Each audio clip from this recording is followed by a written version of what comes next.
केजरीवाल ने भारतीय राजनीति में छापामार युद्ध शुरू कर दिया है, वो भी बड़े ही घिनौने अंदाज में। उनको इस बात से कोई फर्क नहीं पड़ता कि दिल्ली डूब रही है, दिल्ली की जनता परेशान हो रही है।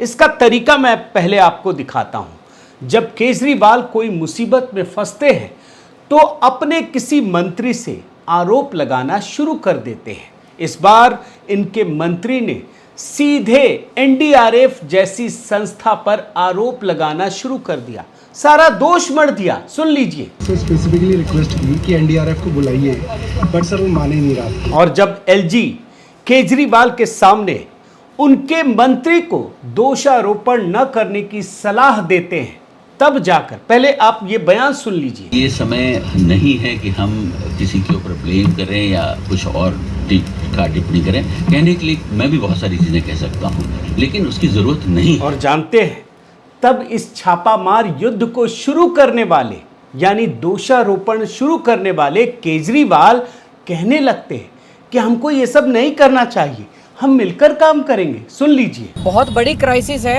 ऐसी क्राइसिस में एक दूसरे पे दोष देने की बजाय सबको मिलके काम करना चाहिए। और इतना सब कुछ सुनने के बाद दोस्तों लगता है कि चलो सब ठीक हो गया, काम होगा। लेकिन ये क्या, फिर से केजरीवाल वही छापामार युद्ध वाली रणनीति अपना लेते हैं। अब नई नई साजिश की थ्योरी उछालने लगते हैं। देखिए कैसे इस बार दोषारोपण शुरू किया। जनता पार्टी द्वारा शासित केंद्र और हरियाणा की सरकार दिल्ली के लोगों के खिलाफ एक षड्यंत्र के तहत, एक कॉन्स्पिरेसी के तहत दिल्ली को बाढ़ में झोंकने की पूरी कोशिश कर रही है। और ये सब करने के बाद फिर वही ज्ञान देने लगते हैं। पहले काम तमाम करते हैं, आरोप लगाते हैं, दोषारोपण करते हैं, फिर ज्ञान भी देने लगते हैं कि हम तो आरोप नहीं लगाते। सुन लीजिए। ब्लेम गेम चल रहा है, आरोप प्रत्यारोप की सियासी राजनीति तो किसी को किया नहीं है। लेकिन दोस्तों, आज मैं आपको केजरीवाल के खिलाफ 5 सबूत दिखाऊंगा। ऐसे सबूत दिखाऊंगा जो किसी ने नहीं दिखाए कि कैसे दिल्ली में बाढ़ के लिए सिर्फ और सिर्फ केजरीवाल ही दोषी हैं। ये आरोप आज बड़े महत्वपूर्ण है दोस्तों। और इसके अलावा मैं आपको 10 बहाने भी दिखाऊंगा ताकि पूरे कॉन्टेक्स्ट में आपको ये बातें समझ में आ जाए। साथियों नमस्कार, मैं हरिश्चंद्र बर्णवाल। दिल्ली में जो बाढ़ आई है उसका खतरा अब तक टला नहीं है, कई जगहों पर अब भी पानी भरा है। उसके बाद महामारी का खतरा है। लेकिन ऐसे मौके पर दोस्तों उन हालातों को टटोलना जरूरी है। और मैं स्पष्ट रूप से कह रहा हूं, मैं आपके सामने अभी 5 सबूत रखूंगा, लेकिन उससे पहले मैं आपको केजरीवाल के बहाने दिखाता हूं। आपको समझ में आएगा कि ये किस प्रकार से खेलते हैं, लोगों की भावनाओं के साथ खिलवाड़ करते हैं। बहाना नंबर 1, केजरीवाल ने जानते क्या बहाना बनाया? उन्होंने बहाना बनाया कि ये उनका लोकल पानी नहीं है, ये तो हिमाचल और हरियाणा का पानी है। पहली बार दुनिया को पता चला दोस्तों कि ये जो पानी है ना, ये हरियाणा और हिमाचल का लोकल पानी है और कहीं का नाम नहीं लिया। बयान सुनिए। तो ये सारा का सारा पानी हिमाचल प्रदेश, हरियाणा उधर से आ रहा है, ये हमारा लोकल पानी तो है नहीं। देख रहे हैं ना, पानी भी लोकल बना दिया। बाढ़ लोकल है इनका, लेकिन पानी बाहरी है, आउटसोर्स किया हुआ है। अब आपको दूसरा बहाना दिखाता हूं, आपको सारी चीजें पता चलेंगी। केजरीवाल ने दूसरा बहाना यह बनाया कि हरियाणा का हथनी कुंड बैराज ही जिम्मेदार है, उसके खोलने से सारा पानी आ जाता है। अब बाढ़ की ये दूसरी थ्योरी है, वो भी आप सुन लीजिए। हरियाणा में हथनी कुंड बैराज है जो खोलने से ये सारा पानी आता है। हालांकि जानते हैं दोस्तों, केजरीवाल को भी ये पता है कि हथनी कुंड बैराज से जो छोड़ा गया पानी वो भी उनका लोकल पानी नहीं है, वो भी तो पानी कहीं और से ही आ रहा है ना, ऊपर से ही तो आ रहा है। और उनको ये भी पता है कि हथनी कुंड बैराज में पानी रोका नहीं जा सकता है। वो तो उस ट्रैफिक पुलिस की तरह है जो एक चौराहे पर खड़ा होता है और गाड़ियों को इधर उधर जाने का इशारा करता है। यही काम तो हथनी कुंड बैराज का है, वहां कैसे रोक लेंगे? और इस बात का एहसास केजरीवाल को भी है। और इसीलिए वो जब कहते थे ना कि अमित शाह जी को कहा, गृह मंत्री को, तो बोलते हैं हो सके तो। ध्यान दीजिए इस बयान पर। मैंने माननीय गृह मंत्री श्री अमित शाह जी को अभी थोड़ी देर पहले चिट्ठी लिखी थी कि अगर हो सके तो पानी की दिल्ली पहुंचने की गति को थोड़ा सा कम किया जाए। देख रहे हैं ना, यानी केजरीवाल को पता था कि जो मैं बोल रहा हूं वो गलत बोल रहा हूं, लेकिन बहाना बनाना है, भ्रम पैदा करना है। अब आप आइए तीसरे नंबर बहाने पर। केजरीवाल ने तीसरा बहाना यह बनाया कि यमुना बैराज में, जो आईटीओ का बैराज है, उसमें 32 में से 5 गेट बंद है, 5 ही गेट बंद थे और इसीलिए बाढ़ आ गई, क्योंकि पानी गया नहीं। सुन लीजिए, 5 गेट बंद हैं 32 में से, जिसकी वजह से पूरा पानी, पूरे फ्लो के साथ जितना पानी दिल्ली में एंटर कर रहा है, वो पानी बाहर नहीं निकल रहा। अब ये जो बहाना है ना दोस्तों, इसका जवाब मैं आपको आगे दूंगा। अभी तो मैं सिर्फ आपको बहाने दिखा रहा हूं, कितना खतरनाक बहाना है आपको पता चल जाएगा। चौथा बहाना आपको दिखाता हूं। इसके बाद इनके एक मंत्री सौरभ भारद्वाज, वो ये बहाना लेकर आए कि यमुना में उफान की वजह से रेगुलेटर टूट गया और इसीलिए पानी शहर में घुसने लगा। सुन लीजिए, यमुना क्योंकि उफान पे थी तो इसके प्रेशर से ये रेगुलेटर कल शाम को टूट गया और अब हो ये रहा है कि ये जो यमुना का पानी है ये इसी ड्रेन से उल्टा शहर में घुस रहा है। जो आप आईटीओ के आसपास जो पानी देख पा रहे हैं वो यही है ड्रेन जो है जो पानी उल्टा ले जा रही है। देख रहे हैं ना। अब आपको मैं 5वां नंबर बहाना दिखाता हूं। केजरीवाल को लगा कि यार एक ही बात कहने से काम बनेगा नहीं, पूरी दिल्ली डूब गई है, बहुत सारे इलाके डूब गए, वीआईपी इलाके डूब गए, इसीलिए उन्होंने कई सारे बहाने बनाए, कई सारे कारण गिनवाए, अलग अलग जगहों के अलग अलग कारण। यहाँ पे आईटीओ पे पानी जो है वो इसकी ब्रिज की वजह से आया है, वहाँ पे राजघाट पे जो पानी है वो बैक मार गया, वो एक ड्रेन, उसकी वजह से आया है, और कई इलाकों में यमुना के ओवरफ्लो की वजह से आया है। देख लिया ना आपने दोस्त। अब छठा बहाना पे आइए। हर बहाने को बड़े ध्यान से सुनिए। इतना बयान अगर वो पहले दिए होते ना तो ये मुसीबत नहीं आती, लेकिन अभी तो आपके पास सिर्फ बहाने और बयान ही मिलेंगे। छठा बहाना केजरीवाल ने ये रखा कि आईटीओ बैराज का मेंटेनेंस हरियाणा सरकार करती है। हरियाणा सरकार करती है। आप सोचिएगा केवल दोस्तों किस लेवल पे ये आदमी बात करता है, और उनको दिल्ली में इंटरेस्ट नहीं है, इसलिए बाढ़ आ गई।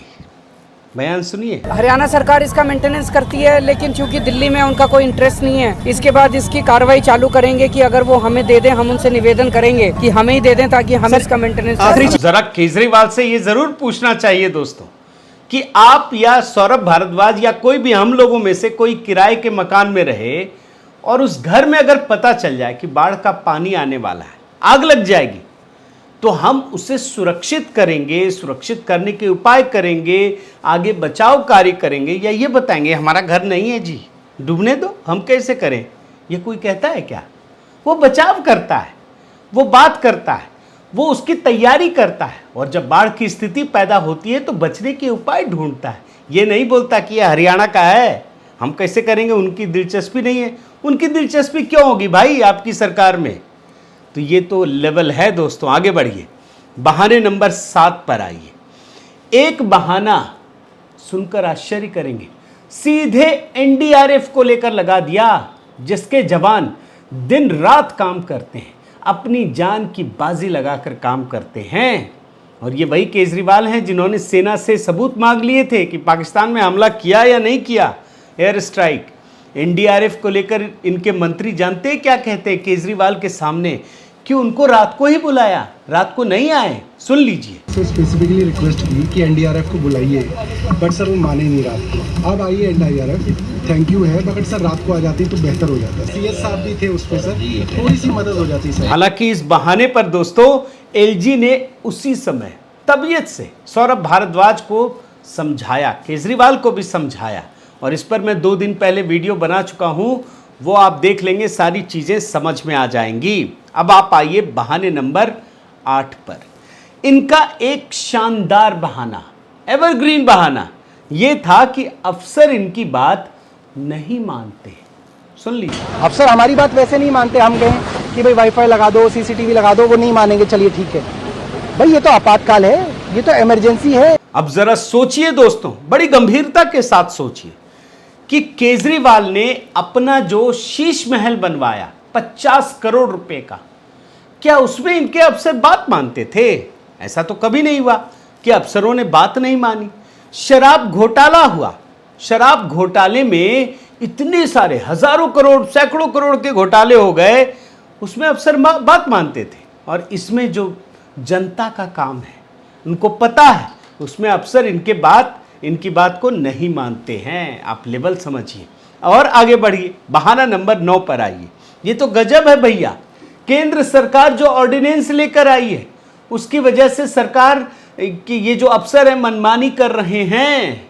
ये है मतलब जब ये दिल्ली का पैसा प्रचार में फूंक देते हैं तब इन जो अफसर हैं ये चुपचाप इनकी बात मान लेते हैं, मनमानी नहीं करते हैं, लेकिन ऑर्डिनेंस का बहाना लेकर आ गए। बयान सुनिए। सिर्फ इसलिए क्योंकि एक ऑर्डिनेंस आया हुआ है उसका फायदा उठा के अफसर मनमानी करें, ये ठीक नहीं है। देख रहे हैं ना। और 10वां बहाना, इतना खतरनाक बहाना। ये जानते हैं क्या प्रवृत्ति है 2 राज्यों को लड़ाने की। ये लोग सिर्फ 2 राज्यों में लड़ाई हो जाए, 2 जगह के लोगों में हो जाए, 2 क्षेत्रों में हो जाए, अलग अलग तरीके से ये सिर्फ कोशिश करते हैं। ये उसी का नतीजा है। हरियाणा जाते हैं तो खुद को बेटा बताते हैं अपना। इन्होंने ये आरोप लगाया कि केंद्र सरकार और हरियाणा ने मिलकर दिल्ली को जानबूझकर डुबो दिया, साजिश रची गई। सुन लीजिए। जनता पार्टी द्वारा शासित केंद्र और हरियाणा की सरकार दिल्ली के लोगों के खिलाफ एक षड्यंत्र के तहत, एक कॉन्स्पिरेसी के तहत दिल्ली को बाढ़ में झोंकने की पूरी कोशिश कर रही है। तो ये है दोस्तों केजरीवाल और उनकी टीम के बहाने, 10 बहाने। और ये जो 10 बहाने हैं ना, ये इनके नकारेपन का सबूत है। अब इन बहानों के बाद दोस्तों मैं आपको 5 सबूत दिखाता हूं और ये सबूत देखकर आपको समझ में आ जाएगा कि कैसे केजरीवाल दिल्ली के लोगों को ठगते हैं, दिल्ली के लोगों की भावनाओं के साथ खिलवाड़ करते हैं, दिल्ली के लोगों को मुसीबत में बेसहारा छोड़ देते हैं। हम सब जानते हैं दोस्तों कि इस समय इनका राज्य सरकार पर भी और एमसीडी पर भी केजरीवाल का ही कब्जा है। लेकिन जब मानसून ने इस दिल्ली में दस्तक नहीं दी थी तब कई सारी रिपोर्ट, अब देखिएगा मैं आपको अभी 2 रिपोर्ट दिखाता हूं, उसमें साफ लिखा है कि दिल्ली में मानसून आने को तैयार, नालों की सफाई का काम अभी बरकरार। 21 जून 2023 की रिपोर्ट है। इसका मतलब अखबारों को पता है, रिपोर्टर्स को पता है, लेकिन दिल्ली को नहीं, दिल्ली सरकार को नहीं पता है, केजरीवाल को, इसीलिए काम नहीं हुआ। ये देखिए 13 जून 2023, आप हेडर पढ़िए, माथा पीट लेंगे। मॉनसून में फिर डूबेगी दिल्ली। ये नवभारत टाइम्स ने उसी समय लिख दिया क्योंकि उसने देखी अभी तक सिर्फ 21% नाले ही हुए साफ। अखबार ने साफ लिख दिया, लेकिन केजरीवाल को कहां फुर्सत है। उनको तो सिर्फ अलग अलग राज्यों में चुनाव प्रचार में ही लगना है, सिर्फ यही काम है, कोई काम नहीं है दोस्तों, कुछ नहीं है। इसमें तो कैसे इन्होंने हिला हवाली की और लापरवाही की वो मैं दिखाऊंगा। तो ये पहला सबूत है कि इन्होंने कोई काम ही नहीं किया और ये पता था कि नाले बंद है तब भी काम नहीं किया। अब मैं आपको सबूत नंबर 2 दिखाता हूं। ये ट्वीट देखिए, इंडिया टुडे की रिपोर्ट ने ये दिखाई है, एक्सक्लूसिव रिपोर्ट है, ब्रेकिंग न्यूज़ है। क्या लिखा है? Explosive details accessed by India Today that no meet of CM led apex flood panel in 2 years। यानी जो फ्लड पैनल बना हुआ हाई कमेटी है जिसमें मुख्यमंत्री ही इसका अध्यक्ष होता है, 2 साल से कोई बैठक ही नहीं हुई। मतलब बाढ़ के लिए एक समिति बनी है जिसमें केजरीवाल को अध्यक्षता करनी है, उसने काम ही नहीं किया 2 साल से कोई। ये है हकीकत। और जब ये सारी चीजें हो रही थी ना, तो ये भी खबर आई कि मॉनसून के शुरू होने से पहले जून के अंत में बैठक होनी थी, बुलाई गई थी, लेकिन इसके बजाय केजरीवाल को तो कहाँ टाइम है। राजस्व मंत्री आतिशी मारलेना पर डाल दिया गया, और वो क्या काम करेंगी आपको भी पता है। कभी उनको तो अभी मंत्री बनाया गया, कभी इधर कभी उधर, और केजरीवाल ने टाइम ही नहीं दिया, बैठक ही नहीं हुई, और इसी बाढ़ के लिए। तो ये हकीकत है दोस्तों, ये है दूसरा सबूत जिसके लिए केजरीवाल ही जिम्मेदार है, क्योंकि उन्हीं की अध्यक्षता में ये बैठक होनी थी। तीसरा सबूत अब आपको दिखाता हूँ। एक तो बाढ़ से जुड़ी हुई जो शीर्ष समिति है उसकी बैठक नहीं हुई।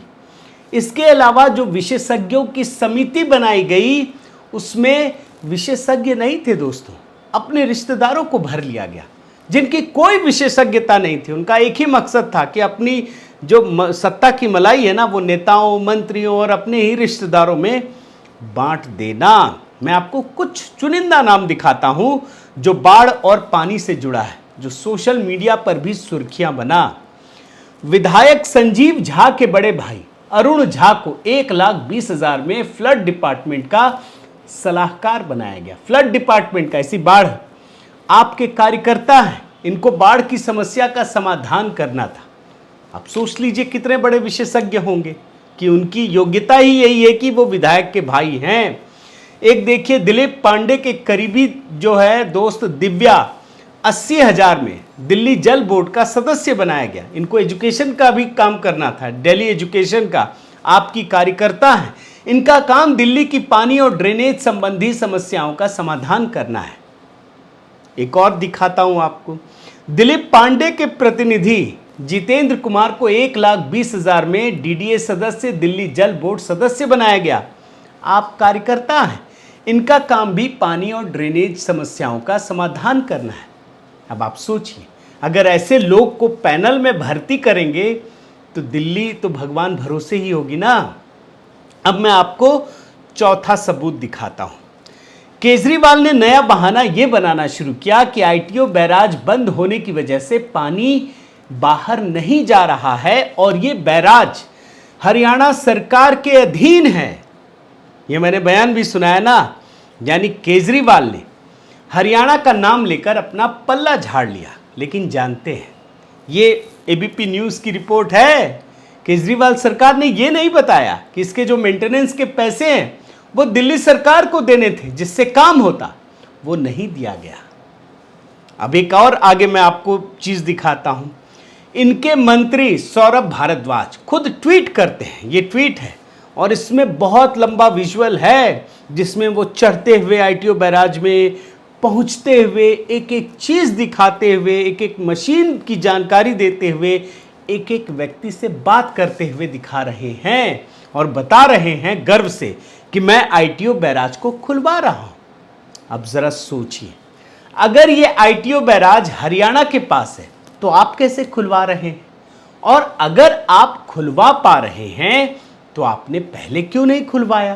भाई दिल्ली तो आपकी है, यहां के लोग आपके हैं और आप मुसीबत में फंस रहे हैं, तो आपने ये काम क्यों नहीं किया? इसका मतलब है दोस्तों कि ये खुद इस वीडियो को दिखाकर अपनी पोल खोल रहे हैं, अपने झूठे बहाने बना रहे हैं। अब मैं आपको सबूत नंबर 5 दिखाता हूं। जब स्थितियां लगातार बन रही थी कि बाढ़ आएंगी, तो केजरीवाल झुठला रहे थे कि बाढ़ नहीं आएगी। बयान सुनिए। फ्लड की सिचुएशन आएगी ऐसा लगता नहीं है। और जब स्थितियां आगे बढ़ी, सब कुछ पता चल रहा था, तो उन्होंने आश्वासन देना शुरू कर दिया। किया कुछ नहीं। बयान सुनिए। हम उसके लिए तैयार हैं। वेदर फोरकास्ट के ऊपर भी नजर है, वहां से जो पानी छूट रहा है उसके ऊपर भी हम लोगों की नजर है। 206 मीटर अगर क्रॉस करेगा तो हम इवैक्यूएशन चालू कर देंगे। और जानते हैं, जब वाकई दिल्ली में पानी भरना शुरू हो गया तब भी दिखावा किया गया दोस्तों। दिल्ली के वित्त मंत्री आतिशी मारलेना, जो ये पीडब्ल्यूडी मंत्री भी हैं, उनका खुद का घर गंदा तालाब बन चुका था। आसपास के लोग बेहाल थे, लेकिन इन्होंने वहां भी कुछ नहीं किया, बल्कि दिखावे के लिए, फोटोशूट के लिए आईटीओ के चक्कर लगाती रही। आप ये देख लीजिए, पूरा फोटोशूट चल रहा है। तो ये तो हकीकत है दोस्तों।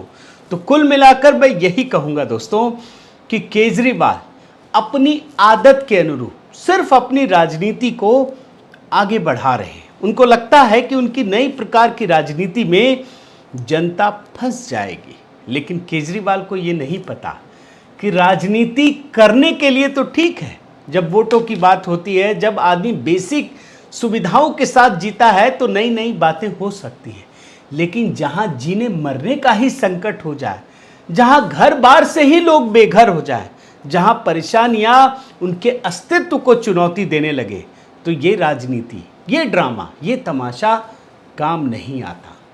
बहुत बहुत धन्यवाद। आपसे निवेदन है साथियों कि आप मेरे इस चैनल को ज़रूर सब्सक्राइब कीजिए, लाइक कीजिए, शेयर कीजिए, कमेंट कीजिए और इस बेल आइकन को प्रेस करना मत भूलिएगा। नमस्कार।